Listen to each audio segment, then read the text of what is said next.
그러면 인정을 해주게 되면 어떤 효과가 있느냐? 이제 이거는요, 이런 것들이 이제 얘기가 나온대요. 사람들은 자신의 감정들을 알아봐주고 인정해주는 사람에게 이렇게 나와 있는데요. 여기에 감정을 알아봐준다는 얘기가 나왔어요.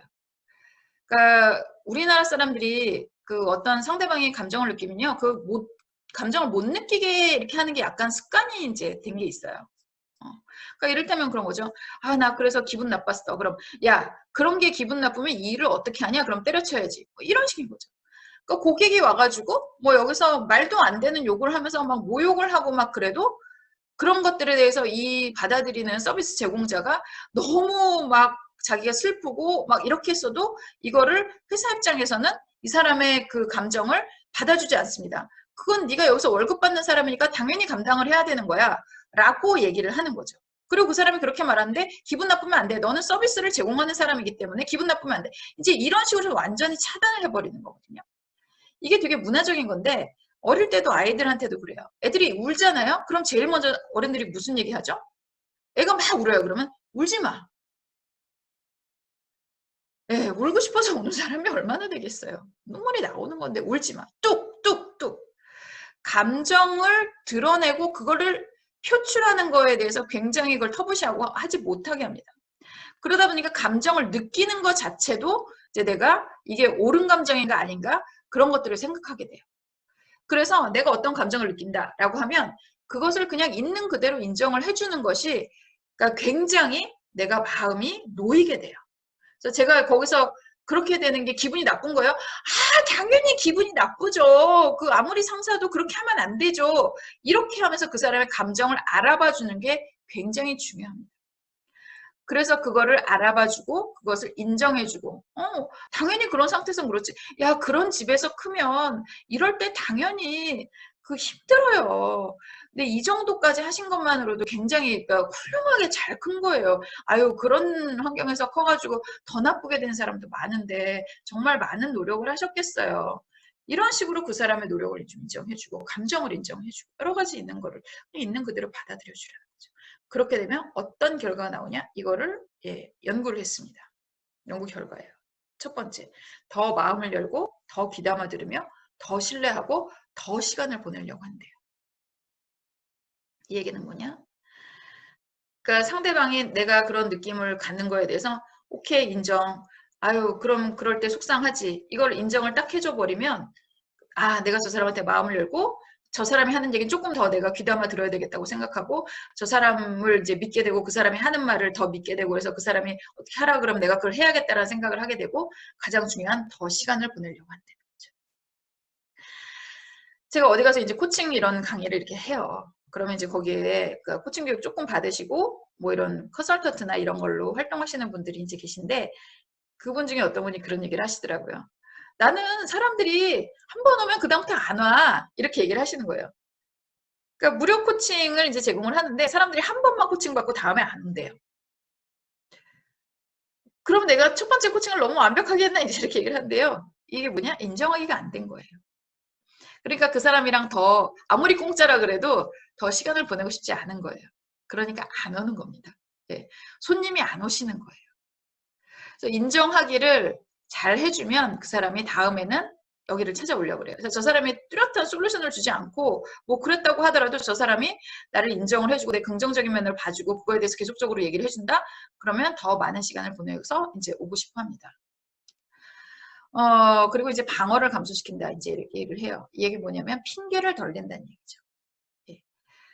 그러니까 내가 뭘 잘못을 했어요. 그러니까 이를테면 구성원이 뭔가를 잘못을 했습니다. 잘못했죠. 야단 맞아야 되죠.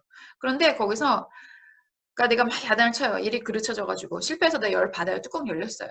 근데 여기서 제일 속상한 사람 누구죠? 예, 당사자예요. 근데 당사자를 우리가 그 사람 속상할 거예요. 그 사람 노력했고 그 사람 애썼는데 뭐가 부족했든 하여튼간 애썼지만 그게 안 됐잖아요. 근데 그걸 인정을 해줘요. 그러니까 나 속상하지만 야 나도 이렇게 속상한데 너는 얼마나 더 속상하겠니? 라고 하면서 그 사람의 느낌을 그냥 인정을 해줘 버린다는 거죠. 그러면 거기서 그 사람이 아 그러니까 난 잘했는데 뭐 상대방이 안 했고 이런 거예요. 그렇게 하지 않아요. 그렇게 오히려 인정을 해주면 아 그러니까요. 근데 제가 거기서 그거를 놓쳐서 이번에 이렇게 실수를 하게 된 것 같아요. 그러면서 방어가 굉장히 낮아졌고 자기 반성을 막 합니다. 그런 일들이 일어나요. 그래서 제가 요즘에는 그 구성원들이 잘못한다 그러면 너무 야단치지 말고요. 그렇다고 잘했다고 할 필요 없어요. 그 비아냥거리는 거가 되거든요. 기분 나빠요 오히려. 그냥 그 사람 그 실수하고서 실패하고서 속상한 것만 알아주세요. 야, 너 속상하겠다. 너 속 터지겠다. 아이고, 너 어떡하냐 마음 아파서. 이렇게만 알아봐 주시잖아요. 그러면 그걸로도 충분합니다.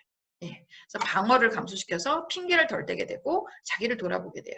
그리고 개방성을 촉진시킨다. 이 얘기는 뭐냐면 속내를 더 얘기를 많이 하게 된다는 거예요. 속내를. 자기 속마음을 더 얘기를 많이 한다는 거죠.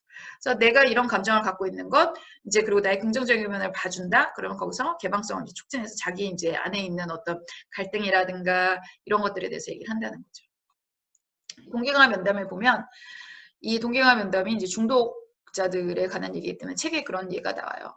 어떤 여성이 알코올, 그러니까 마약 중독이고요. 그리고 매춘부예요.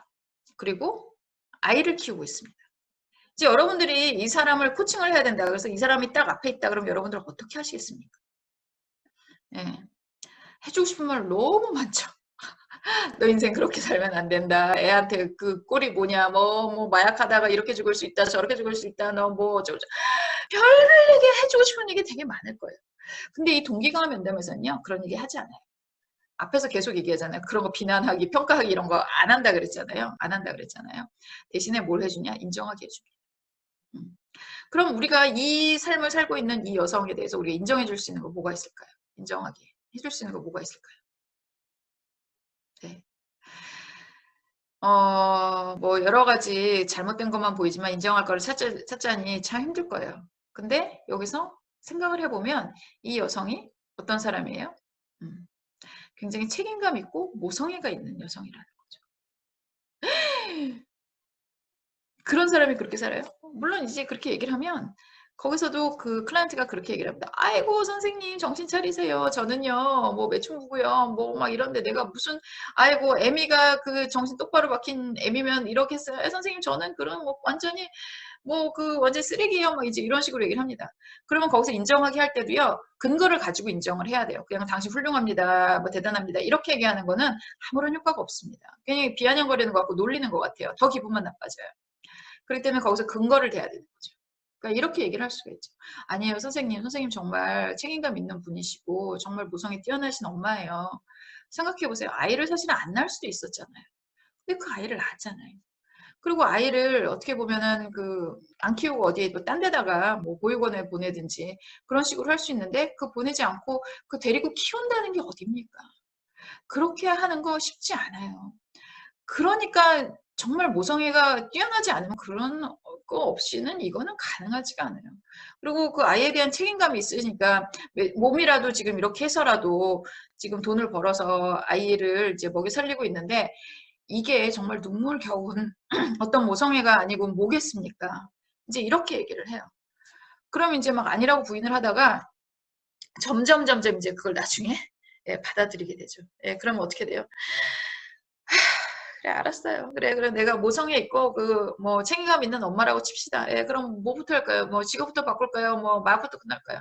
이제 이렇게 돼요. 실제로 그 인시아드의 그 코칭 프로그램에 있는 그 거기에 이제 리즈라는 분이 계세요. 그분이 지금 코칭을 하고 계시고 그 인시아드에서 또 패컬티 멤버로도 활동을 하시고 계신 분이 계신데 그분이 맨프레드 교수님 밑에서 이제 연구원 생활을 하셨어요. 근데 그분이 실제로 코칭에서 이제 이런 일이 일어났다라고 얘기를 하세요. 그러니까 이분은 처음에 그러니까 그 미국 분인데 프랑스 남자랑 결혼을 해서 이제 그 동네 와서 살게 된 거예요. 그 동네 와서 살게 하니까 뭐 이렇게 직업을 찾다 보니까 인시아드에서 옛날에는 이제 그 워드 같은 게 없으니까 컴퓨터가 없었을 시절이니까 그러니까 타이피스트로 시작을 하셨어요. 그래서 교수들이 이제 쓴 걸 가지고 손으로 쓴 걸 갖고 타이핑을 치는 일을 이제 하셨는데 여러 교수 거를 치다 보니까 프레드 교수님께 굉장히 흥미가 있더래요. 그래서 그냥 가다가 아 교수님 이거 되게 흥미있네요. 교수님 연구하시는 거 이제 그렇게 얘기를 했더니 맨프레드 교수님이 그래? 너 그럼 나랑 일할래? 그렇게 말씀하시더래요. 그래서 예? 저는 타이피스트인데요. 그랬더니 너 내 비서할래? 이렇게 얘기하시더래요. 그래서 비서요? 저는 비서 아닌데 맨날 까먹는 사람에서 비서를 할 수가 없어요. 너 근데 말투를 들어보니까 너 미국에서 왔니? 그래서 예, 미국에서 왔어요. 그럼 내 라이팅 어시스턴트 해라. 내 그 뭐 글 쓰는 거 도와주는 조교 해라. 이렇게 얘기를 했대요. 그래서 그분이 타이피스트에서 그 맨프레드라고 하는 엄청난 세계적인 그 학자의 라이팅 어시스턴트가 됐어요. 그러니까 이분 맨프레드 교수님은 이제 네덜란드 분이시니까 영어가 완벽하지 않으니까 이제 그거를 좀 도와주는 그런 걸로 처음에 들어가신 거죠. 그러고선 거기서 이제 연구하는 법도 다 가르치신 거예요. 그래서 지금은 같이 이제 어떤 그 리즈 혼자서도 자기가 그 논문을 내는 수준까지 이제 올라오게 된 거죠. 이거 다 이제 맨프레드 교수님이 인정하고 그 사람 안에 있는 어떤 거를 보고 이제 하니까 그렇게 성장을 엄청나게 시키신 거거든요.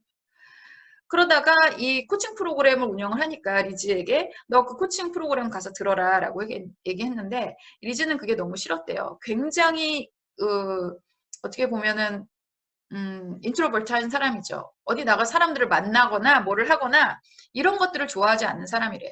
그래서 점심도 언제나 자기가 혼자 사다가 혼자서 먹고 사람들이랑 어디 가는 거 안 하고 하지만 나에게 주어진 그 교수님한테 이제 그 쓰는 라이팅 조교 역할을 이제 굉장히 훌륭하게 잘 해내고 이제 이러는데 교수님 맨날 나가서 사람들 좀 만나고 막 그래라 그랬는데 자기는 너무 싫었다는 거죠. 그리고 나중에는 코칭을 들으라고 하는데 몇 년 동안 안 들었대요. 근데 어느 날 갑자기 오시더니 맨프레드 교수님이 불같이 화를 내시면서 네가 그걸 도대체 안 듣는 이유가 뭐야 막 그러면서 뭐 내가 너한테 돈을 내래 뭐하래 그래서 그걸 들어 막 그래서 야단을 치셔가지고 어쩔 수 없이 막 눈물을 흘리면서 결국엔 그 인시아 코칭 프로그램을 이제 들어가셨대요. 그 들어갔는데 그래서 자기가 그게 진행이 되는 동안 14개월 동안 진행이 되는데 14개월 동안 자기가 앞에 3분의 2 동안은 하는 일은 뭐냐 같이 여기에서 그 코칭 받는 뭐 비즈니스 리더들하고 이제 코칭을 받으면서 자기가 얼마나 여기 올 자격이 안 되는 사람이고 자기가 얼마나 후진 인간이고 자기가 얼마나 능력 없는 사람인지에 대해서 그거를 정말 몇 개월 동안 이 같이 하는 소그룹 사람들한테 이거를 설득시키는 게 자기의 주요 일과였대요. 그래서 뭘 이거를 갖다가 뭐 이렇게 케이스 스터디 같은 거 하고 있으면 그거를 발표를 이제 우리 조 대표로 나가서 이제 발표를 해야 되는 것도 나는 사람들 앞에서 말도 제대로 못하고 내가 발표하게 되면은 우리 조 성적은 나 때문에 다 떨어질 거니까 나는 그런 거 시키면 안 되고 나는 뒤에서 그냥 조용히 할 수 있는 뭐 이런 것만 시켜. 나는 그런 사람이 아니야. 굉장히 그랬다는 거죠. 근데 이 같이 코칭을 하는 사람들이 말도 못하게 이제 이 사람한테 아니야.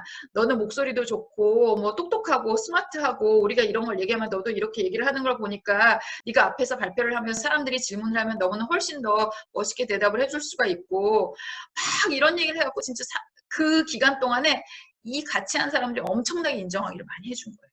그래서 결국에는 그 리즈가 그 어느 시점에는 그래 쟤네들이 저렇게까지 해주는데 나도 뭔가를 해봐야겠다 이제 이 생각이 들더래요. 그래서 그때부터 이제 본인이 바뀌어서 사람들 앞에서 조금씩 발표도 하고 막 그랬다라는 거죠. 근데 제가 거기 가서 2010년에 연구원 생활을 할 때 100명이 넘게 오는 세미나를 한 적이 있어요. 그래서 이렇게 계단 강의장에 쫙 앉아가지고 하는데 거기에서 리즈가 몇 시간을 발표를 했어요. 근데 너무 진짜 늘 맨날 저거 하던 사람들처럼 너무 잘했다는 거죠. 그래서 그 인터뷰할 때 리즈가 그런 얘기를 할 때 정말 믿어지지가 않지. 근데 사실이야 이렇게 얘기하시더라고요. 그러니까 이 인정하기를 통해서 이 사람이 절대 할 수 없을 것 같은 모습을 갖게 했다라는 거죠. 지금은요, 뭐 펄펄 날아다녀요. 네. 굉장히 프로페셔널하고요. 뭐 사람들 앞에 뭐 이게 100명이든 1000명이든 뭐 그냥 다 여기 다 장악하겠다 그런 느낌을 줍니다. 근데 불과 한 10여 년 전만 해도 그분은 맨날 숨어서 사람들이랑 눈 마주칠까봐 밥도 같이 안 먹고 도망가 있던 사람이었다는 거죠. 그래서 결국에는 그 사람을 이렇게 바뀌게 한 것은 결국에는 이 인정하기의 힘이라는 거예요. 그래서 여러분들이 누군가를 성장시켜야겠다라고 하면 인정하기 많이 해주십시오. 처음에 안 먹힐 겁니다. 아까 그 마약 중독 그 여성도 마찬가지고요. 여기 지금 리즈도 마찬가지고요. 처음부터 그래요? 나는 훌륭한 사람인데 그리고 튀어나간 사람은 그러니까 뭐 이렇게 흔치는 않아요. 그러니까 그거에 대해서 당신 얼마나 이제 훌륭한 사람인지에 대해서 좀 이거를 설득시키는 장면들이 이제 좀 계속적으로 필요해요. 제가 리더십 코칭을 하면서도 그렇습니다. 리더들이 계속적으로 자기 이거 못해요. 막 이렇게 해서 자꾸 뭐 욕먹어요. 이런 얘기를 계속하면 아니에요. 다 그래요. 다 성장하면서 그런 거예요. 그런 게 있으니까 여태까지 이만큼 올라왔는 건데 이제부터 리더십 하면은 그거 고치기만 하면 되는 거기 때문에 그거 다 했었던 사람들이에요. 뭐 저기 가면 안 그런 사람들 더 많고요. 그리고 안 해도 돼. 안 해도 돼. 이미 딴 걸로도 훌륭한 사람이기 때문에 이거 너무 힘들면 하지 마세요. 안 해도 돼요. 딴 걸로도 이미 훌륭하시니까. 이런 식으로 해서 그 사람의 어떤 긍정적인 면을 해주는 거를 끊임없이 합니다. 그래서 제 그 코칭 세션에는 언제나 이 인정하기가 되게 센트럴한 역할을 하게 돼요. 사람들은 다 두려워요. 근데 경청을 잘해주면 자기의 그런 것들을 속마음을 얘기를 한다 그랬죠. 개방성을 촉진한다 그랬죠. 다 두려워요. 그 리더들도 두려운 얘기 합니다. 그럼 제가 계속 거기서 잘하셨고 이런 면에 있어서 잘하신 분이니까 앞으로도 더 잘하실 수 있습니다. 그런 얘기를 하게 되면 그분들이 나중에 정말 잘하시게 되는 일들이 이제 있어요.